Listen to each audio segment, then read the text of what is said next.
9 of the world's top translators found themselves stripped of freedom, and even their clothes, locked away in a sealed bunker. Their crime? A manuscript leak. The publishing director was convinced the culprit was among them, because aside from him and the author, they were the only ones who had ever seen the original draft. The fortress-like compound had no way in or out, and all communication devices were confiscated. So who leaked it, and how? The novel in question was Daedalus, a global sensation already in its 3rd volume, generating billions in revenue for the publisher. A month earlier, desperate to get the next book translated and on shelves quickly, the director had recruited 9 elite translators from around the world. They were taken to a secluded villa. Before entering, each was subjected to a thorough security check. Absolutely no electronic devices were allowed. Once cleared, a secretary led them down a dimly lit corridor to a heavy, locked door. Beyond it lay the secure chamber where they would live and work. Their task was clear: translate Daedalus over the next 2 months. The first month would be spent translating, the second proofreading. Every night, the original manuscript pages would be collected and secured.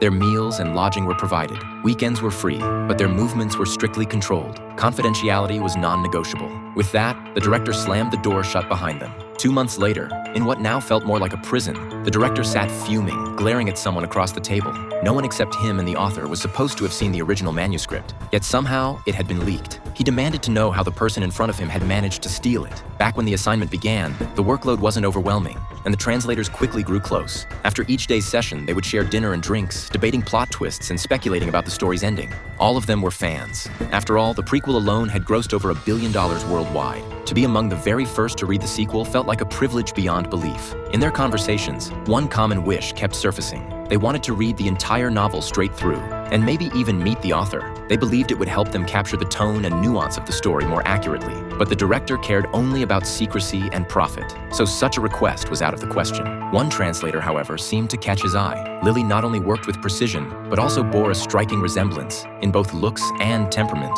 to Daedalus's heroine. One evening, he invited her to his office for a private chat. There, Lily noticed a small combination lockbox on his desk, just 3 digits. Could it possibly contain the manuscript? As the story's #1 fan, she couldn't resist trying. To her astonishment, the box clicked open. Inside lay the sacred manuscript of Daedalus. Her hands trembled with excitement as she touched the pages. At that very moment, the director walked in.